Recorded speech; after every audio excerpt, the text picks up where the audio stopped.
সৌভাগ্যক্রমে আধ ঘন্টা পরেই বৃষ্টি থেমে গিয়ে আকাশ পরিষ্কার হয়ে গেল। সারদাপীঠের জলসিক্ত প্রাঙ্গণ অতিক্রম করতে করতে আমার মনে হলো ভারতবর্ষের বহু স্থান পরিভ্রমণ করেছি, কিন্তু দেবী সরস্বতীর এমন সুন্দর সুঠাম বিগ্রহ ইতিপূর্বে আর কোথাও দেখিনি। পূর্বে এই সমগ্র অঞ্চল ছিল গান্ডোয়ানা রাজ্যের অন্তর্ভুক্ত। গৌড় রাজপুত বংশের ইতিহাস প্রসিদ্ধা রানী দুর্গাবতীর আমলেই সম্ভবত এই সারদাপীঠ প্রতিষ্ঠিত হয়েছিল। দুর্গম পথযাত্রায় শরীরে কষ্ট যতই হোক, পথ চলার উন্মাদনায় এবং নতুন নতুন জিনিস দেখার আগ্রহে মন প্রফুল্লই থাকে।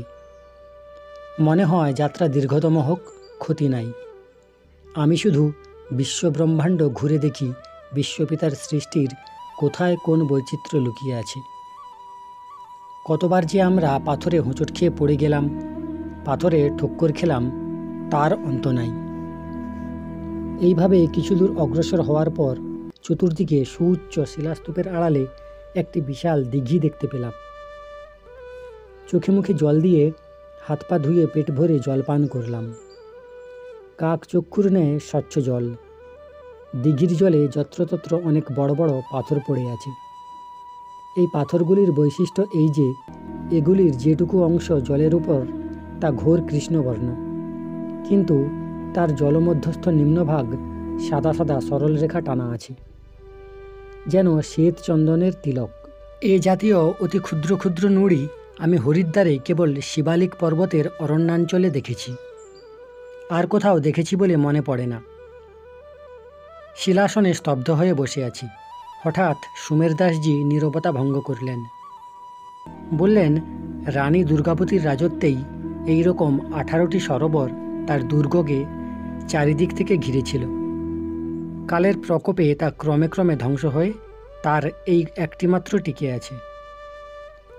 আমরা পাহাড় থেকে উত্তরাইয়ের পথে এমন এক স্থানে উপস্থিত হলাম, সেটি একটি শুষ্ক ঝর্ণার ধারাপথ।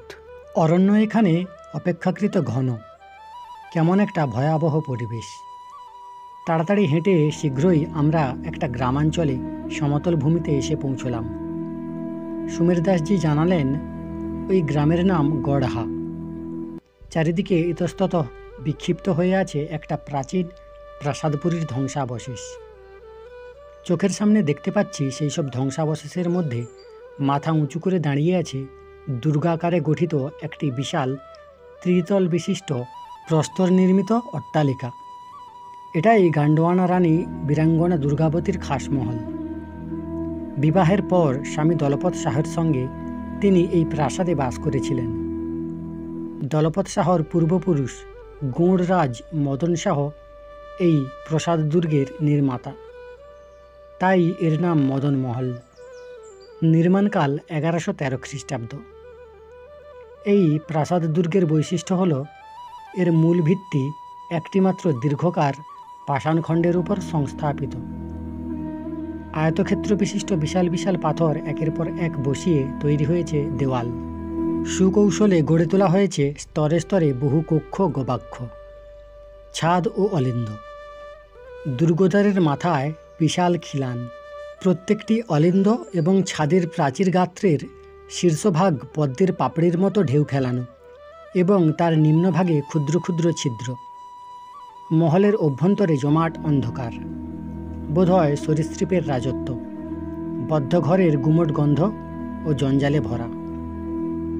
কোথাও কোনো কারুকার্য নেই। প্রাসাদ শীর্ষে উঠে মাত্র 4 মাইল দূরের জব্বলপুর শহরকে সিংহাবলোকন করা যায়। শত শত অট্টালিকা, বড় বড় সরকারি দপ্তর, কলকারখানা, দোকান, বাজার, স্কুল, কলেজ, সহস্র সহস্র জনতার কোলাহলে জব্বলপুর মুখর। কিন্তু এই নির্জন গড়হা গ্রামে মদনমহল পড়ে রয়েছে কেবল বীর্যবতী মহীয়সী রানী দুর্গাবতীর স্মারক চিহ্ন হিসাবে। দুর্দান্ত আরণ্যক জাতি গৌড়দের দুর্জয় শৌর্যবীর্যের প্রতীকরূপে। মদনমহল দেখতে দেখতেই সন্ধ্যার অন্ধকারে চারদিক ঢেকে গেল। সেই রাত্রে আর অবধূত আশ্রমে ফেরা গেল না। গড়হা গ্রামেই তার এক ভক্তের বাড়ি গিয়ে পৌঁছলেন আমাকে সঙ্গে নিয়ে। তিনি পৌঁছেছেন শুনে 10-12 জন প্রতিবেশীও সপরিবারে সাধু দর্শনে এলেন। ওইখানে এক আশ্চর্য কাহিনী শোনালেন সুমের দাসজি। বললেন তার গুরুর কথা। তার গুরু থাকতেন ত্রিপুরী গ্রামে, নর্মদা তট সেখান থেকে 1.5-2 মাইলের মধ্যে। সেই বিখ্যাত ত্রিপুরী, যেখানকার নিখিল ভারত কংগ্রেস অধিবেশনে সভাপতিত্ব করেছিলেন ভারত গৌরব আমাদের সুভাষচন্দ্র বসু। সুমের দাসজির গুরুর নাম ছিল ভীষ্ম দাস। চাষবাসই ছিল তার উপজীবিকা। তিনি খোঁড়া ছিলেন।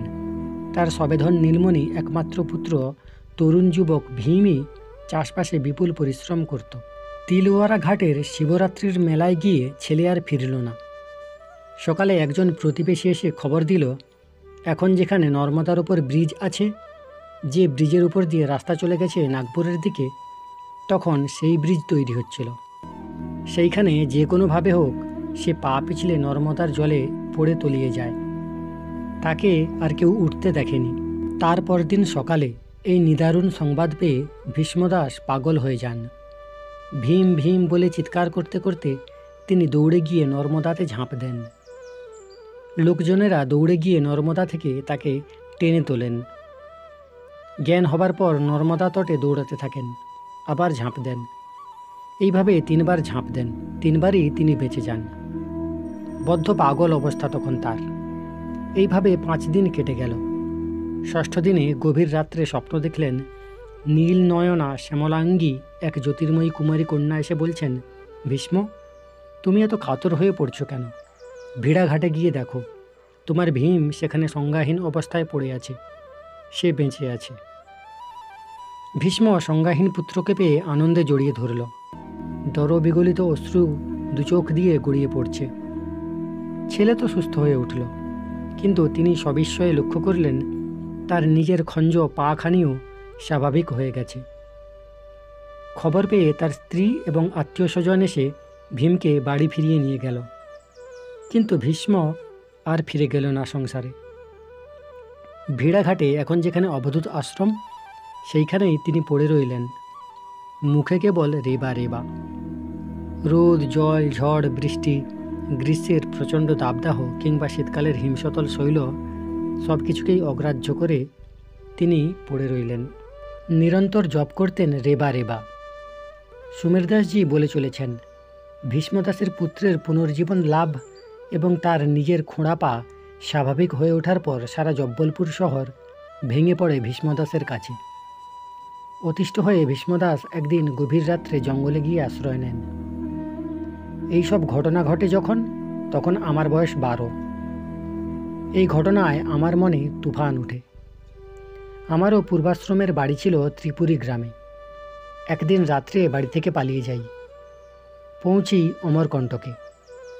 পরিক্রমাবাসী সাধুদের সঙ্গে ঘুরতে ঘুরতে মান্দালার জঙ্গলে একদিন ভীষ্মদাসের সন্ধান পাই। সেই থেকে আমি ভীষ্মদাসের দাসানুদাস হয়ে ভিড়াঘাটে পড়ে আছি। আমি সুমের দাসজিকে প্রশ্ন করলাম, মহাভারতে সমঙ্গা নদীর উল্লেখ আছে। অষ্টাবক্রের দৈহিক বক্রতা যে সমঙ্গা নদীতে স্নানের ফলে স্বাভাবিক হয়ে গেছিল, সে কথা লোমশ মুনি যুধিষ্ঠিরকে শুনিয়েছিলেন। কিন্তু এই নর্মদায় যে সমঙ্গা, মহাভারতে স্পষ্টভাবে তার কোনো উল্লেখ নেই। সুমের দাসজি বললেন, তিওয়ারা ঘাটে কহড় এবং অষ্টাবক্র যে নর্মদায় স্নান করে তিলভাণ্ডেশ্বর শিবের পুজো করেছিলেন, যে কথা আবহমান কাল থেকে গুরু পরম্পরা চলে আসছে। আমার গুরুর পা যখন খোঁড়া ছিল তখন তাকে দেখেছি, আবার নর্মদায় মায়ের কৃপায় যখন তার পা স্বাভাবিক হয়ে গেল তখনও তাকে স্বচক্ষে দেখেছি। দীর্ঘকাল তার সেবা করেছি। সমানি অঙ্গানি শস্যাঃ সকাশাৎ সেতি সমঙ্গা। নর্মদার কৃপাতে আমার গুরুর খঞ্জপা স্বাভাবিক হয়েছিল। নর্মদাই সমঙ্গা, একথা তোমরা বিশ্বাস করো। নর্মদার মহিমার শেষ নেই। এই ঘোর কলিযুগেও তিনি ভক্তের মনোবাঞ্ছা পূর্ণ করেন। এই জন্য শাস্ত্রে গঙ্গা, গোদাবরী, কাবেরী নদীর মাহাত্ম্যের বর্ণনা থাকলেও একমাত্র নর্মদা পরিক্রমার কথাই সাগ্রহে ঋষিরা বর্ণনা করেছেন। গঙ্গা পরিক্রমা, কাবেরী পরিক্রমা, যমুনা পরিক্রমা, সিন্ধু বা সরস্বতীর কথা শাস্ত্রে শোনা যায় না, কিন্তু চিরকালই মহাত্মারা দলে দলে নর্মদা পরিক্রমা করে চলেছেন। যাগযজ্ঞ, ধ্যান ধারণা, সবিকল্প ও নির্বিকল্প সমাধির সাধনাদি দুশ্চর তপস্যায় যে বস্তু লাভ হয়, তা সহজেই অধিগত হয় নর্মদা পরিক্রমায়। পরিক্রমাকারীর সাধনার ভার স্বয়ং গ্রহণ করেন মা নর্মদা। সেই রাত্রে গড়হা গ্রামে কাটিয়ে পরদিন এসে পৌঁছলাম অবধূত আশ্রমে। দুদিন পরেই বাবার একখানা পত্র পেলাম। মানি অর্ডারে টাকাও পাঠিয়েছেন। সুমের দাসজিকে কৃতজ্ঞতা জানিয়ে সাদর সম্ভাষণ ও দণ্ডবত জানিয়েছেন। আমাকে বিশেষ করে স্মরণ করিয়েছেন ওই টাকা যেন সুমের দাসজির হাতে প্রণামী দেওয়া হয়, কারণ তীর্থঋণ রাখতে নেই। বাবার পত্র শোনালাম সুমের দাসজিকে। তিনি পঞ্চাঙ্গ দেখে যাত্রার দিন নির্দিষ্ট করে দিলেন, কিন্তু ঝঞ্ঝাট হলো তাকে টাকা দিতে গিয়ে। তিনি কিছুতেই টাকা নেবেন না, কারণ আমি তার মেহমান। আমি বললাম, এই দুর্গম দেশে অমরকণ্টক থেকে জব্বলপুর পর্যন্ত সমগ্র যাত্রাপথে আপনার কাছে যে স্নেহ ও সহচর্য পেয়েছি, তা কোনো কালেই সামান্য টাকা দিয়ে পরিশোধ করা যাবে না। তবে পিতার আদেশ আমাকে মানতেই হবে। বাবা বলেছেন আপনাকে টাকা দিতে, তা দয়া করে গ্রহণ করতেই হবে। কিন্তু सुमेर दास जी साफ जवाब, इसलिए हम का कहूँ अपने लिए यह जरूरी है, क्योंकि आपको मानना ही पड़ेगा पिताजी का आदेश, लेकिन वो आदेश मानना हमको लिए जरूरी नहीं है। रुपया लेना ना लेना वो हमारा इख्तियार है। কিছুতেই টাকা নেবেন না দেখে শাস্ত্রগত প্রাণ সাধুর কাছে শাস্ত্রের দোহাই পারলাম। বললাম, মহাভারতের বন পর্বে আছে, যুধিষ্ঠির যখন তীর্থ ভ্রমণ করতে যাচ্ছেন তখন মহামুনি তাকে উপদেশ দিয়েছিলেন, প্রতিগ্রহাৎ অপাবৃত্ত সন্তুষ্ট যেন কেনচিৎ অহংকার নিবৃত্তিশ্চ স্বতীর্থ ফলমশ্নুতে। অর্থাৎ তীর্থ করতে গিয়ে প্রতিগ্রহ করতে নাই, সর্বাবস্থাতে মনের সন্তোষ বজায় রাখতে হয় এবং নিরহংকার হতে হয়, তবেই তীর্থ দর্শনের ফল লাভ হয়। পুলস্তমুনি বলেছেন, প্রতিগ্রহাৎ অপাবৃত্ত, প্রতিগ্রহ করা চলবে না। আপনি কি তাহলে পুলস্তমুনির উপদেশ মানবেন না? শাস্ত্রগত প্রাণ সাধু এইবার ফাঁপড়ে পড়লেন। বললেন, পুলস্তজি ने जब कहा तब क्या किया जाए। এক নাগা শিষ্যকে ডেকে বললেন, ওই টাকা তোমার কাছে রেখে দাও, আশ্রমে সাধু মহাত্মা এলে ওই টাকা তাদের সেবায় লাগবে। সুমের দাসজির নির্দিষ্ট শুভদিনে এলাহাবাদগামী ট্রেন ধরবার জন্য টাঙ্গায় উঠে যাত্রা করলাম। জব্বলপুর স্টেশনে পৌঁছে দেবার জন্য তিনি নিজে আশ্রম সেবক নাগা মেহরদাসকে সঙ্গে নিয়ে টাঙ্গায় উঠে বসলেন। যথাসময়ে স্টেশনে পৌঁছে শুনলাম ট্রেন পৌঁছতে তখনও আধ ঘন্টা দেরি। এরই মধ্যে তিনি কয়েকবার শুনিয়েছেন, ট্রেনে সর্বদাই আমি যেন নর্মদা মাকে স্মরণ করি, সঙ্গে পুরি লাড্ডু দেওয়া আছে তা যেন মনে করে খাই। জীবনে আর কোনো দিন দেখা হবে কিনা জানি না, সবই নর্মদা মায়ের ইচ্ছা। সংসার বিরক্ত নিরাসক্ত সাধুর স্নেহে আমি অভিভূত। প্রণাম করে বললাম, আমাকে কিছু উপদেশ দিন। বললেন, আমি লেখাপড়া শিখিনি, আমার যা কিছু শিক্ষা নর্মদা তটবাসী সাধুদের বাণী বচন। মুন্ড মহারণ্যের জঙ্গলে এক মহাত্মা আমাকে মহাভারত থেকে কায়ব্য ব্যাধের গল্প শুনিয়েছিলেন। তা আমার মনে খুব রেখাপাত করে। আমার বিরক্ত জীবনে সেই ধারারই অনুসরণ করি। আমি নিজে যা করি এবং মানি তাই তোমাকে বলছি। মহাত্মা ভীষ্মদাস আমার গুরু, নর্মদা আমার একমাত্র উপাস্য দেবতা। সেই মহাত্মার উপদিষ্ট কায়ব্য বেদের জীবন বৃত্তান্ত লোকচক্ষুর অগোচরে আমার আন্তরিক জীবনকে পরিচালিত করে চলেছে। সেই কথাই বলছি শোনো এবং চিরকাল স্মরণে রেখো। কায়ব্যের জন্ম বেদকুলে। বেদের বৃত্তি অবলম্বন করেই সে আপন পরিবারবর্গের ভরণ পোষণ করত। সে প্রতিদিন মদ, মাংস, ফলমূল এবং অন্যান্য উৎকৃষ্ট খাদ্যদ্রব্য সংগ্রহ করে বৃদ্ধ, অন্ধ, বধির পিতামাতার সেবা করত। তার কাছ হতে কোনো অতিথি বিমুখ হয়ে ফিরে যেত না। দিনে এবং রাত্রিতে দুবেলাই সে একটা নির্দিষ্ট সময়ে উপাসনায় বসত।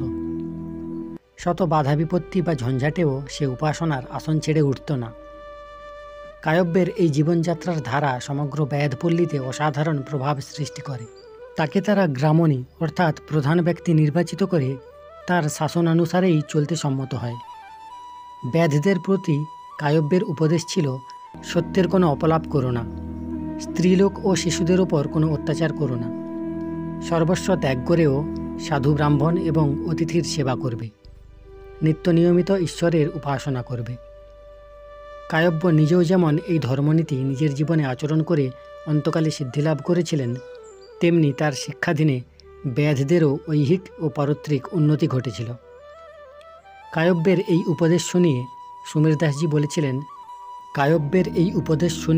দাসজি বলেছিলেন, উচ্চ স্থান হতে বড় শিলা অকস্মাৎ ভূমিতে পড়ে গেলে সেখানকার মাটি যেমন নিষ্পিষ্ট হয়ে ধূলি উৎপন্ন হয়, শিলার উপর ধূলি রেখে অন্য শিলা দ্বারা পেষণ করলে তা যেমন ক্রমে সূক্ষ্ম থেকে সূক্ষ্মতর হয়, তেমনি নিষ্ঠার সঙ্গে ধর্মের যতই অনুশীলন করা যায়, ধর্মনিহিত তত্ত্ব ততই সূক্ষ্ম থেকে সূক্ষ্মতর হয়ে ওঠে। গাড়ি প্ল্যাটফর্মে ঢুকছে। বাষ্পরুদ্ধ কণ্ঠে সুমের দাসজি বলে চলেছেন, জীবনে আর কখনো দেখা হবে কিনা জানি না, কিন্তু জিন্দেগিভর আমার এই কথাটি মনে রাখবে। জিন্দেগিভর ধর্মের অনুশীলন করবে, ধ্যান জপ করবে, জিন্দেগি সফল হয়ে যায়গা। গাড়িতে বসে জানালা দিয়ে যতক্ষণ দৃষ্টি গেল, চেয়ে দেখলাম তিনি হাত তুলে দাঁড়িয়ে আছেন। মনে মনে প্রণাম জানিয়ে বললাম, হে নর্মদাবাসী মহাত্মন, সারা জীবন তোমার উপদেশ আমি স্মরণে রাখব, তোমার স্নেহযত্ন মনে রাখব। দুর্গম দেশে দুর্গম পথের বন্ধু তুমি, সাথী তুমি, তোমাকে পুনঃ পুনঃ প্রণাম জানাচ্ছি। প্রণাম জানাই সমস্ত মানবাত্মাকে। পরের অংশ শুনতে চাইলে চ্যানেলটি সাবস্ক্রাইব করে রাখতে পারেন না।